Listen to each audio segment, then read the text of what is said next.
Assalamualaikum warahmatullahi wabarakatuh.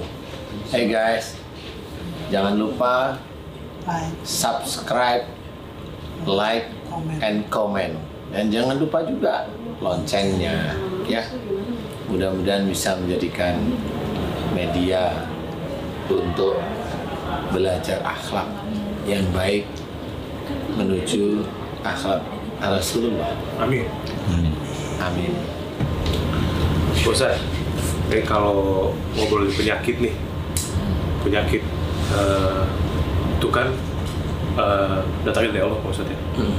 Datangnya dari Allah. Nah, ketika memang seseorang itu terkena penyakit, kata Pak Ustaz, di bawah 45 sama orang tua, di atas 45 sama pasangan, Rata-rata ya. rata-rata. Dan rata-rata juga yang datang ke sini, rata-rata. Ketika sudah ada penyakit di bawah 45 dengan dosa orang tua, entah kebetulan atau semacamnya, orang tersebut pasti tidak hanya berbicara kesehatan masalah medis, Ustaz. Apakah memang orang itu sudah satu paket antara penyakit medis dengan jin atau gimana, Pak Ustaz?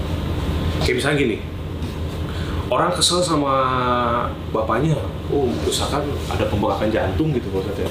Ada pembengkakan jantung. Kemudian kau datang ke sini disertai dengan kerasukan. Itu sebetulnya keterkaitannya gimana sih, Pak Ustaz? Prosesnya itu bisa begitu? Jadi kalau ini saya ngamati ya, karena ini bukan ketetapan yang saya hakiki yang gitu ya? Ya jelas yang saya pelajari. Pusat pelajari. Ya kalau mamanya dia marahnya disimpan, udah disimpan, nah itu jantungnya bengkak, insya Allah ya. Tapi kalau dia datang ke sini penyakit fisiknya ada, kemudian dia kesurupan juga, nah ini beda biasanya. Jadi di Indonesia ini memang banyak hal yang terjadi, Mas. Jadi tentang dia dulunya waktu kecil punya ilmu, dia belajar berilmu, dia ngamalin sesuatu. Banyak sekali di Indonesia itu udah banyak sekali deh. Jadi amalan itu sudah membudaya ceritanya. Dan amalan itu nanti ya diyakini bisa ini, bisa itu. Amalan itu bisa kebal, bisa untuk nyari cewek, bisa untuk datangin rezeki katanya. Ya, selama ini saya tidak pernah tahu dalilnya. Dalil ya jelas ya. Itu nggak tahu, tapi nggak pernah tahu gitu maksud saya. Tapi itu membudaya sehingga ya saya tahu sih sebenarnya secara prinsip tahu apa yang dia lakukan itu tahu, tapi dalam dalil nggak ada gitu. Jadi ada bedanya di sini ya antara benar-benar Islam yang bersih sama yang Islam sih tapi kotor itu diracuni dengan amalan yang ada dalilnya, dipergunakan untuk melet orang, pergunakan untuk nyantet orang, dipergunakan untuk biar kaya, biar laris, biar dapat jodoh, mamanya seperti banyak sekali lah yang begitu-begitu. Dan itu diajarkan oleh banyak saudara-saudara kita diajarkan. Nah, kalau yang begitu-begitu biasanya nanti masuklah ilmu. Jadi kalau memang sudah membaca-baca amalan-amalan itu biasanya masuk ilmu. Karena sesuatu ilmu itu atau jin itu masuk atau ilmu itu masuk memang khususnya ilmu yang bukan syariat ya, bukan dengan dasar agama, itu biasanya yang masuk itu jin. Apapun dia baca, selama itu tidak ada tuntunan dari sunnah Rasul, ya yang masuk pasti jin. Pasti itu jin. Ya, nggak pasti jin. Gitu. Nah, disinilah keutamaan. Cobalah kalau kita baca Quran tuh niatnya satu lillahi ta'ala. Nah itu yang memang nggak ada yang masuk. Niatnya lillahi ta'ala. Niatnya itu Innamal a'malu binniyat.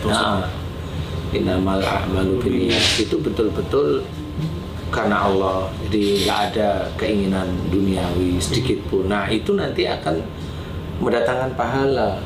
Jadi tidak sekedar baca Quran aja. Baca Quran meniatkan Allah Ta'ala. Baca Quran untuk memperbaiki diri kita sendiri itu kan beda ya, itu ya beda dengan baca Quran ingin untuk sombong dan sebagainya. Nah inilah yang akan menjadikan ada yang masuk. Nah pada waktu ada yang masuk terus kemudian dia sakit sesuatu yang nggak sembuh, umpamanya dia sakit kata dokter asam lambung atau kata dokter ini telat makan atau banyak lah yang urusannya di lambung itu hanya seperti itu. Tapi nggak pernah sembuh, udah berbulan-bulan, bertahun-tahun nggak pernah sembuh. Pasti dia mencoba untuk mencari jalan keluar yang lain, salah satunya mencari orang pintar atau apa aja yang dia cari untuk menyembuhkan. Nah yang begitu itu malah nambah-nambahin persoalan dia nantinya, sehingga dimasukkanlah ilmu baru ke tubuhnya, padahal di dalam tubuhnya ada ilmu. Nah, bentrok pakai ilmu tersebut ya. Nah ada yang mamanya nggak bentrok, ada karena ilmunya dia dengan ilmu yang baru dimasukkan ini nggak ketemu di satu titik di tubuhnya orang tersebut, jadi nggak terlalu chaos, walaupun tak nyaman juga sih sebenarnya. Nah sehingga pada waktu dia terkena sakit fisik dia kesurupan. Nah kenapa kesurupan? Nah, pertama kan nggak enak badannya, nggak enak kan, dia tambah cari orang pintar dia. Orang pintar nggak bisa, ke dalam tanda kutip itu ustadz. Ustadz nggak bisa malah kesurupan, kan begitu nih biasanya ya, dibaca-bacain sama aja sih. Tambah kesurupan, sekali surupan, 2 kali kesurupan, 3 kali kesurupan, terus kesurupan. Akhirnya dia capek juga, dia nggak mau ke ustadz itu atau ke ustadz yang lain. Dia coba ustadz yang lain, sama aja kesurupan. Nah akhirnya kan persoalan jadi tambah rumit sebenarnya. Makanya di situ kalau di siraman kolbu kan ada ilmunya dia, ada pengobatannya juga, ada amalan-amalan yang lain yang memang dia baca niatnya bukan karena Allah. Makanya di situ harus dikeluarin semua biar selesai. Cara ngeluarinnya doalah pada Allah Ta'ala, cara ngeluarinnya gimana? Mohon pada Allah Ta'ala. Semuanya kan kita serahkan pada Allah. Nah itu juga harus seperti itu. Karena apa? Pada waktu kayak saya menyerahkan pada Allah Ta'ala, memang saya pasrahkan kepada Allah Ta'ala. Ya Allah, ini ada saudara saya begini, tolong aku mohon pada magar, ya seperti itu.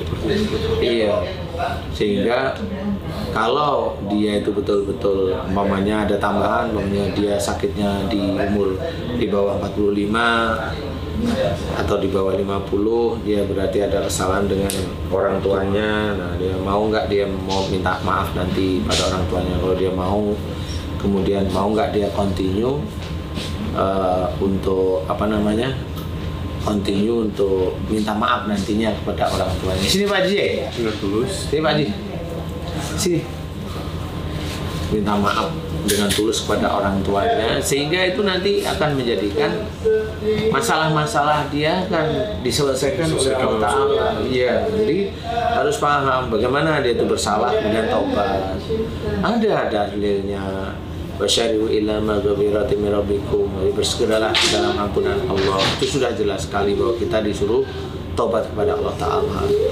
Nah tobat juga nggak bisa sekali 2 kali, terus continue seperti itu. Makanya kalau maunya disiram kolbu kan Mas Bobi sering lihat kok langsung bisa sembuh, padahal udah bertahun-tahun seperti itu. Ya itu karena Allah juga. Karena kenapa Allah langsung memberikan, ya kali dia faham, ngerti ketulusannya, kembali ke hatinya, dia tulus mau beneran. Kalau umumnya dia masih kurang tulus, Ustaz mau kemana sih ini Ustaz? Belum, saya make up dulu. Oh Ustaz make up sendiri. Berarti Pak Ustaz, kalau misalkan Pak Ustaz bilang tadi bahwa diberikannya amalan, diberikannya bacaan-bacaan itu sudah membudaya dan mengakar. Berarti rata-rata orang kita nih Pak Ustaz punya potensi untuk itu, berarti untuk rata-rata ya kan? Karena itu hampir menjadi tradisi di mana gitu ya. Kasih amalan dibaca, sekali waktu dia ada kesalahan mungkin dipendem, jadi kolaborasi maksudnya. Iya. Karena kalau saya itu berpikir ringkas saja. Berpikir kalau orang baca Quran harusnya tidak ada jin yang masuk, itu otak saya begitu. Harusnya seperti itu, karena Quran ini memang diturunkan di dunia untuk akhirat. Jadi nggak ada jin yang ikut kolaborasi di sini, itu harusnya nggak ada. Kalau ada jin yang ikut kolaborasi berarti niatnya dia salah, hanya itu. Kalau niat seseorang itu sudah salah, Mas, kasihan besok di akhirat tuh dapat apa di akhiratnya? Bukan saya mau sok pinter loh. Karena pada waktu dia baca Quran nggak taunya jin itu pada masuk ke tubuhnya loh. Berarti ini dia nggak ada niat karena Allah Ta'ala. Iya. Nah kalau sudah begitu padahal dia baca udah puluhan tahun, bisa 30, 40, 50 tahun dia baca. Nah akhirnya kan kosong. Kenapa orang mengambil amalan dari ayat Al-Quran. Sebetulnya kesalahan dari mana sih Pak Ustadz? Apakah orang itu nggak paham? Oh mungkin artinya begini untuk menjauhkan dari jin, ini dibaca. Apa gimana? Kenapa orang bisa berawal untuk menggunakan sebagai amalan untuk tujuan tertentu? Kenapa sebetulnya? Ya, satu karena memang ketidaktahuannya dia sendiri tentang agama. Yang kedua juga diiming-imingin. Nah, yang iming-imingin kadang-kadang ya orang-orang kayak saya begini. Ngiming-ngimingin kan ya akhirnya kan kepingin juga dia akhirnya. Nah kalau kepingin gimana? Kan akhirnya dia, oh ya ini kan yang ngasih Ustadz kan gitu. Nah kan susah juga kan. Tapi ya kalau saya sih ya, hidup itu kan memilih ya. Orang mau meninggal pun memilih dia itu jalannya. Mau meninggal dengan su'ul khatimah atau husnul khatimah, itu memilih dia sendiri. Nah disinilah yang harus kita ketahui, dan kita sadari. Contoh namanya, ini mau kemana nih? Mau ke akhirat atau kita sengsara nih? Sebenarnya kalau kita melakukan perbuatan-perbuatan salah dan dosa terus menerus, ya kita nanti bisa menjadi su'ul khatimah. Jelas itu sudah sangat jelas. Jadi kalau kita itu hanya mendoakan mudah-mudahan husnul khatimah, doa yang seperti itu nggak akan bisa menjadi acuan dia akan masuk surga juga sebenarnya. Seperti itu. Nggak bisa menjadi acuan masuk surga langsung, maksud saya ya. Iya. Ini langsung ya. Tapi kalau memang seorang muslim, iyalah pasti masuk surga. Cuma kapan? Nah itu kita nggak tahu. Kenapa seperti itu? Wala tulqu bi aidikum ila tahlukat. Dan janganlah kamu menjerumuskan dirimu dengan perbuatanmu, maksudnya ke dalam kebinasaan. Berarti di sini kata-kata yang sangat halus sekali. Seorang yang mati atau seorang yang meninggal itu bisa aja memang dari perbuatan tangannya dia. Dari ayat ini sudah ditentukan oleh Allah Ta'ala. Janganlah kamu menjerumuskan dirimu dengan perbuatanmu, berarti dosa, ke dalam kebinasaan. Berarti ini yang disoroti dosa. Makanya kata selanjutnya wa asyinu, dan berbuat baiklah. Nah ini sudah jelas. Baik, satu lagi. Ketika orang meninggal baru dikuburkan. Doa yang pas. Kadang-kadang ini Ustaz. Mudah-mudahan diterima di sisi Allah, dilapangkan kuburnya, diterangkan. Itu betul seperti itu atau nggak apa-apa? Doa seperti itu nggak apa-apa. Kalau doa seperti itu nggak apa-apa.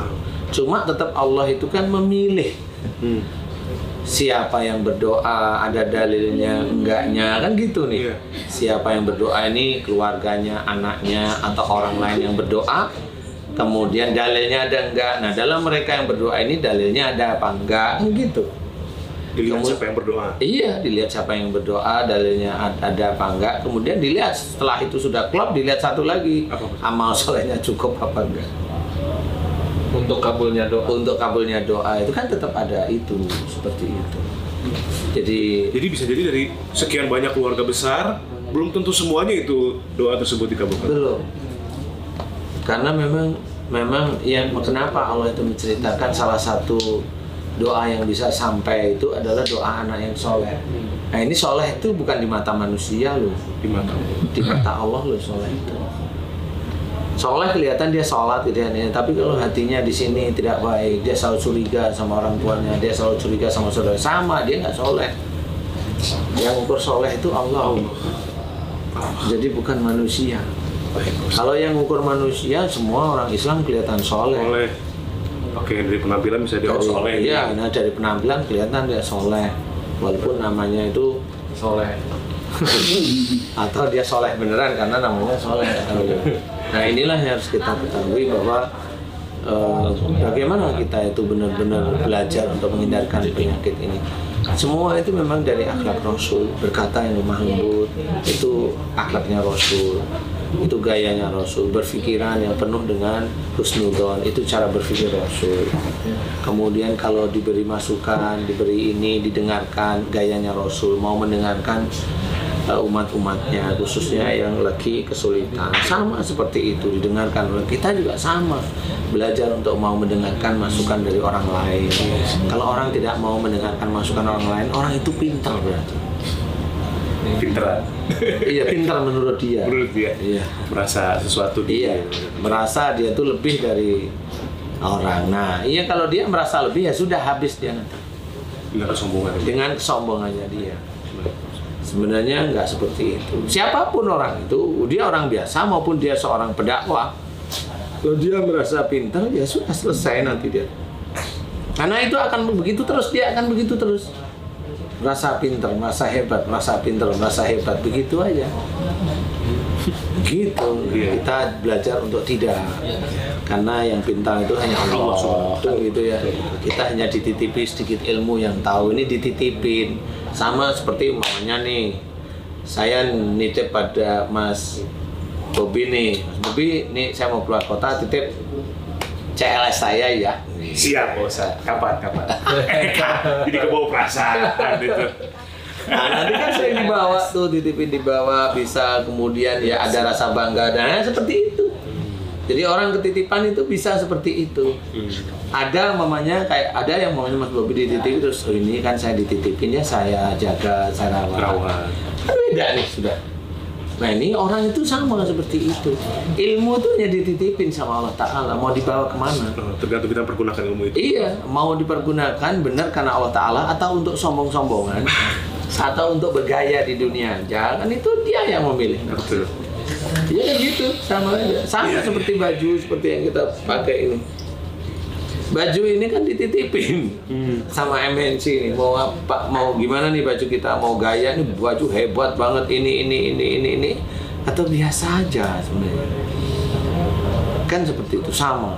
Mas Bobi dititipi oleh Allah Ta'ala dengan istri, dititipi oleh Allah Ta'ala dengan anak. Oh, namanya dititipin kan dirawat. Kapan waktu diambil lagi? Kapan waktu diambil lagi? Jangan diambil, kasihan lagi. Kasihan. Belum dukhon, nanti sama-sama aja bareng aja. Amin. Dukhon aja, nanti dukhon nanti di ini sama Allah aja. Jangan diambil sebelumnya. Kita doain ya. Amin. Karena berat juga Mas Bobi kan ini. Amin. Bisa kena skizofrenia nanti. Jadi seperti itu Mas Bobi. Jadi dititipi semuanya itu dititipin. Rezeki itu dititipin untuk apa? Kalau kita hanya dapat rezeki terus main kemana, plesir ke sini, itu kan dari Allah Ta'ala. Plesir itu maunya apa? Bangga di medsos, di ini, kan seperti itu. Nanti kan akan ditanya, kamu diberi rezeki untuk apa? Untuk saya banggain. Di mana? Di medsos. Nih saya begini, kan begitu tuh orang-orang zaman sekarang itu. Makanya di situ tuh udah ria, ujub, sombong itu udah jadi satu zaman sekarang itu. Sekarang lagi rame ngeliatin jumlah saldo. Yang kosong yang paling bagus. Malu. Kalau saya mah nggak mau. Malu. Emang saldonya berapa sih? Aduh, Pak Ustaz. Rahma mau Malu. Ustaz nih, Rahma. Iya. Dulu dong. Begitu guys. Yap. Ada lagi pertanyaan, Mas Bobi? Sementara sekian dulu Pak Ustaz, nanti kita lanjut lagi. Oke, begitu guys.